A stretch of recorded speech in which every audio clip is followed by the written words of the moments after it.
Assalamualaikum warahmatullahi wabarakatuh. Bismillahirrahmanirrahim. Kita lanjut lagi ke pertemuan selanjutnya, yaitu materi ke-6 ya, dari mata kuliah keperawatan radiologi. Dan materi selanjutnya adalah tentang persiapan pasien dalam pemeriksaan radiologi. Kita langsung lanjut. Pengantar, apa itu pengertian persiapan pasien? Yaitu adalah persiapan pasien di mana ketika keputusan untuk tindakan atau diagnostik atau intervensi dibuat dan berakhir ketika pasien dikirim ke ruang atau meja tindakan. Misalnya ketika dari dokter disuruh untuk rongsen untuk bagian paru-paru, maka berarti persiapan pasiennya untuk pemeriksaan radiologi. Tujuan dari pemeriksaan pasien yaitu adalah untuk bahwa kita sebagai tenaga kesehatan harus mempersiapkan bagaimana pasien itu untuk agar diperiksa oleh kita dengan aman, kemudian dengan nyaman. Yang pasti sih safety ya, kalau dari radiologi itu kan adanya sinar X yang bisa membahayakan misalnya untuk ibu hamil dan lain-lain, maka itu harus kita safety-kan, meminimalisir adanya kemungkinan yang buruk dari persiapan yang dilakukan oleh kita sehingga pemeriksaan berjalan dengan lancar. Kemudian prosedur yang paling pertama yaitu formulir permohonan pemeriksaan radiologi diisi dan ditandatangani oleh dokter pengirim dengan disertai keterangan klinis dari si pasien. Misalnya yang ibu jelaskan tadi bahwa untuk dari dokter, misalnya ketika dari dokter disuruh untuk masuk ke ruangan radiologi untuk pemeriksaan radiologi, maka dokter harus mengisi formulir kemudian ditandatangani bahwa ia dirujuk ke bagian ruang pemeriksaan radiologi, disertai dengan di foto yang mananya gitu, misalnya bagian barunya kah, atau bagian kaki atau bagian tangan, disertai dengan keterangan klinis yang pasti. Kemudian selanjutnya itu ada surat persetujuan tindakan radiologi, diisi dan ditandatangani oleh pasien atau keluarga terdekat dan diparaf oleh dokter yang menerangkan. Artinya adalah si pasien setuju bahwa akan dilakukan tindakan radiologi dengan segala konsekuensinya, dengan segala biaya, kemudian dengan segala sesuatu semuanya ya, disetujui oleh si pasien juga keluarganya. Jadi harus ditandatangani. Yang biasa kita sebut kalau dalam bahasa medis adalah informed consent. Nah, informed consent itu harus ditandatangani oleh si pasien dan keluarga. Artinya ketika ada sesuatu, kita ada bukti bahwa si pasien tersebut sudah disetujui untuk dilakukan tindakan radiologi. Kemudian ada surat perjanjian dan persiapan pemeriksaan radiologi, juga diisi dan ditandatangani oleh pasien atau keluarga ya. Jadi ada perjanjian ketika persiapan apa aja yang harus dilakukan oleh si pasien, itu juga ditandatangani oleh pasien. Misalnya ketika harus foto atau bagian toraks, si pasien harus membuka bagian baju atasnya, itu juga harus dijelaskan kepada pasien. Kemudian dijelaskan, setelah dijelaskan lalu si pasien harus melakukan tanda tangan, juga ditandatangani oleh dokter dan dokter spesialis radiologi. Kemudian selanjutnya itu persiapan pasien untuk pemeriksaan rongsen atau X-ray. Yang pertama adalah dilarang memakai perhiasan atau benda logam yang dapat mengganggu proses pemeriksaan. Jelas semua benda-benda perhiasan, cincin, kalung dan sebagainya, anting itu sebaiknya harus dilepas dulu ya, karena nanti akan mengganggu foto dalam proses pemeriksaan radiologi tersebut. Kemudian penjelasan umum tentang prosedur pemeriksaan, apakah si pasien harus memakai baju khusus untuk radiologi dan lain sebagainya, itu harus dijelaskan. Kemudian mempersiapkan pasien untuk mengganti pakaian yang dikenakan dengan baju khusus yang telah dipersiapkan sebelumnya. Biasanya dengan memakai baju hijau itu dikasih ke pasien dan pasien suruh untuk menggantinya. Kemudian pasien wanita tidak sedang hamil, artinya kalau yang ibu hamil tidak boleh untuk dilakukan pemeriksaan rongsen atau X-ray seperti itu, apalagi trimester 1 ya, karena dapat akan menghambat sinarnya, itu akan menghambat si pertumbuhan atau perkembangan di dalam janin. Ya, sebaiknya dihindari dulu wanita hamil untuk X-ray. Nah, kalau di trimester 2, trimester 3 agak lebih aman daripada di trimester 1. Kemudian persiapan pemeriksaan ada, yang pertama ada cek status pasien di komputer, itu bisa dilakukan oleh radiografer. Dilihat identitas pasien, permintaan fotonya apa, kemudian indikasi pemeriksaannya apa, tujuannya apa, dilakukan pemeriksaan tersebut, misalnya untuk melihat toraksnya atau untuk melihat bagian kakinya atau untuk melihat bagian lengannya dan sebagainya. Kemudian siapkan stiker amplop dan ID printer. Kemudian persiapan alat, marker, screen, dan film disiapkan. Kalian sudah lebih paham sepertinya untuk hal ini. Kemudian ada pesawat sinar X, kaset film ukuran, label film, dan lain-lain. Oke. Kemudian selanjutnya adalah pelaksanaan pemeriksaan. Yang pertama adalah pemanggilan pasien, cross check data. Benar pasien dengan nama ini, umurnya segini, dan dikirim oleh dokter yang mana gitu. Jadi kan di cross check ya, jadi jangan sampai salah foto kepada pasien. Namanya bisa sama tapi umur kan ada yang bisa nggak sama, atau tanggal lahirnya dan lain sebagainya. Itu bisa kita cross check data saat pemanggilan pasien. Kemudian penjelasan ke pasien atau komunikasi pasien tentang foto yang dibuat, tujuannya bagaimana, ini konseling dulu kepada pasien. Misalnya ya, konseling, komunikasikan kepada pasien foto apa yang akan dibuat, kemudian persiapan pelaksanaan seperti apa dan sebagainya. Kemudian dokter spesialis radiologi mempersiapkan diri akan melakukan pemeriksaan. Dan selanjutnya lagi pelaksanaan pemeriksaan dilakukan oleh dokter spesialis radiologi dibantu oleh radiografer. Nah, jika memang dokternya standby maka dilakukan oleh dokter spesialis radiologi. Kemudian pelaksanaan pemeriksaan. Dalam pelaksanaan pemeriksaan ada pesawat sinar X yang harus dipersiapkan, faktor eksposisi K, FM, I, dan S, dan kondisi pesawat ini kalian sudah paham, pasti sudah mempelajari. Kemudian kaset dan film yang sesuai dengan daerah yang akan diperiksa, kemudian marker, pemberi tandanya, right dan left, kemudian alat fiksasi mencegah pergerakan objek ya, seperti sandbag, spons, dan sebagainya. Kemudian lot pembagi atau pembatas film. Nah, ini di sini ada teknik-teknik pemeriksaan pasien ya. Sepertinya kalian juga sudah paham ya, sudah belajar tentang teknik pemeriksaan pasien. Itu ya, ada yang prosedurnya itu adalah AP ya.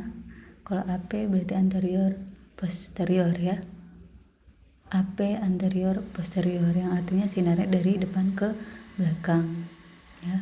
Kemudian begitu juga dengan PA atau posterior anterior, yang sinarnya itu dari belakang ke depan.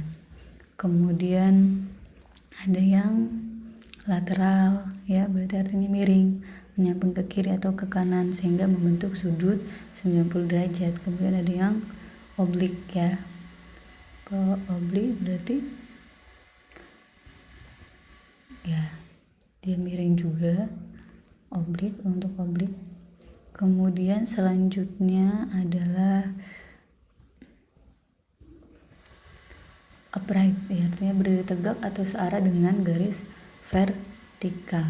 Itu untuk upright, berdiri tegak si pasien, kemudian baru kita foto. Kemudian ada recumbent atau tidur dengan beberapa posisi berbeda secara umum, antara lain ada yang supine atau tidurnya terlentang, kemudian ada yang prone, frontal recumbent, tidurnya telungkup. Jadi kalau yang recumbent terdiri dari supine dan prone ya. Kalau supine tidurnya terlentang, prone tidurnya terlungkup.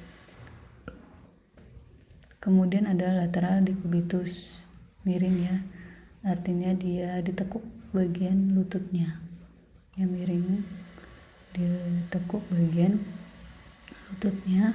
Kemudian ada yang fowler atau setengah duduk, ini ya posisi fowler atau setengah duduk. Kalau Trendelenburg back, ini kakinya yang di atas, jadi kepala lebih pendek daripada kaki.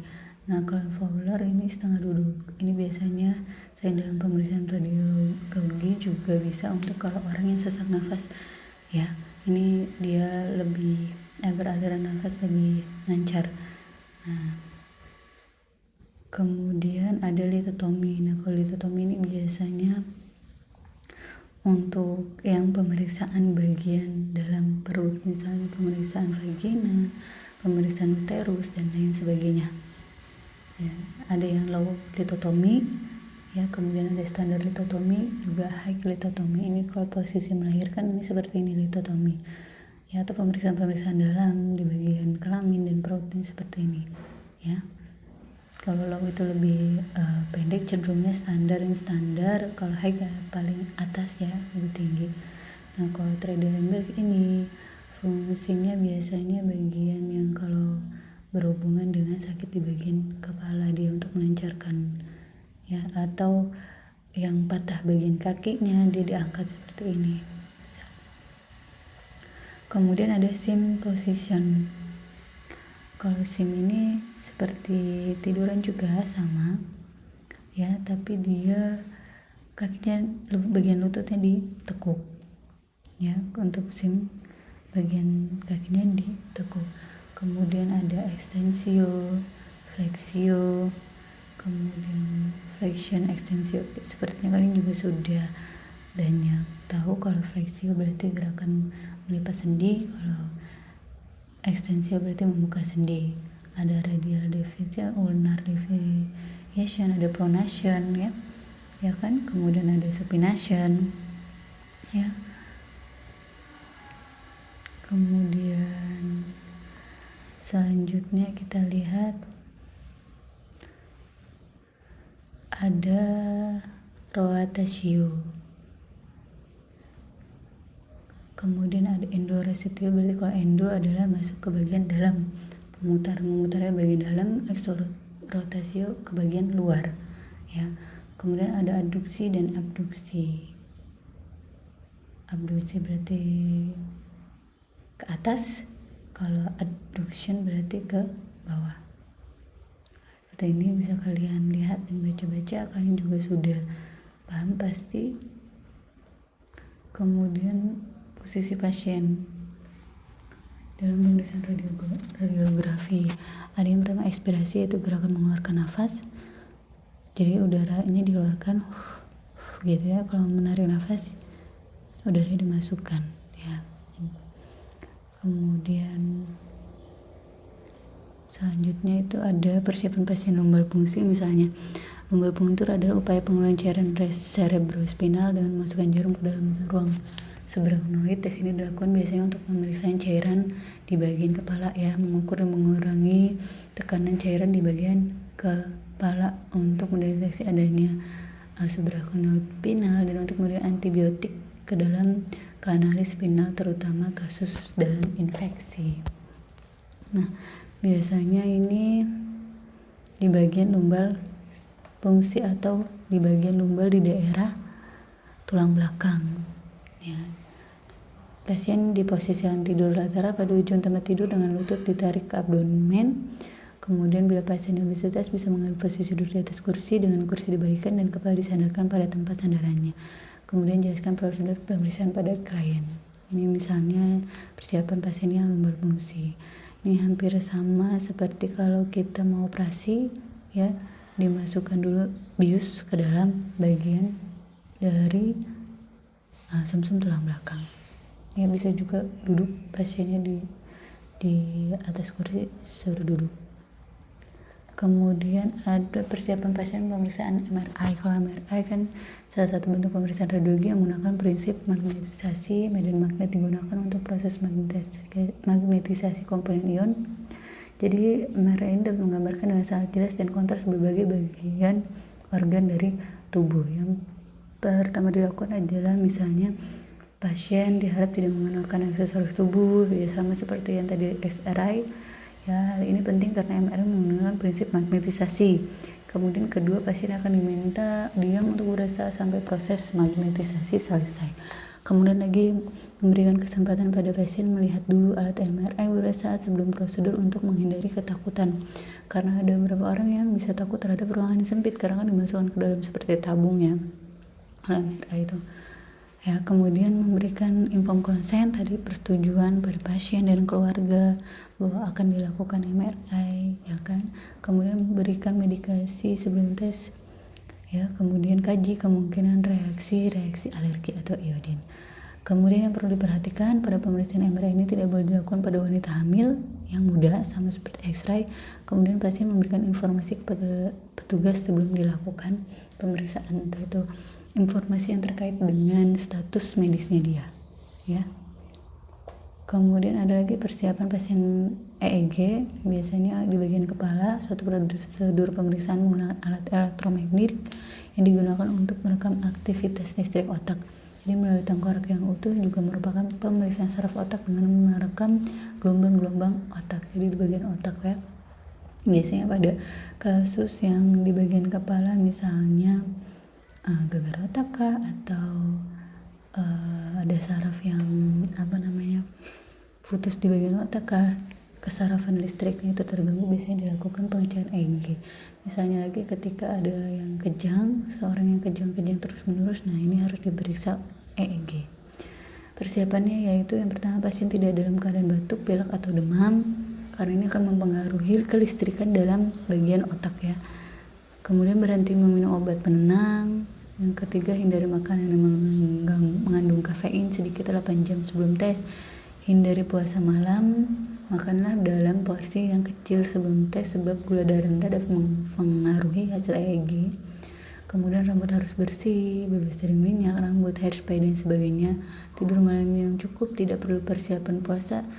Lalu kemudian jelaskan prosedur tindakan pada klien. Kemudian jangan lupa untuk inform konsen, karena inform konsen ini sangat diperlukan untuk tenaga kesehatan. Jadi kalau misalnya ada sesuatu diduga malpraktik, kalau kita sudah dalam inform konsennya, maka kita akan terhindar dari malpraktek, karena kita sudah menjelaskan kepada pasien sudah tanda tangan, kita menjelaskan prosedurnya, menjelaskan efek sampingnya dan lain sebagainya. Oke, sampai sini alhamdulillah sudah selesai. Semoga dapat dipahami. Kurang lebihnya Ibu mohon maaf. Nanti bisa kalau yang ada ditanyakan, kita balik lagi ke Instagramnya, Telegram maksudnya, maaf. Ya, Ibu akhiri, wassalamualaikum warahmatullahi wabarakatuh.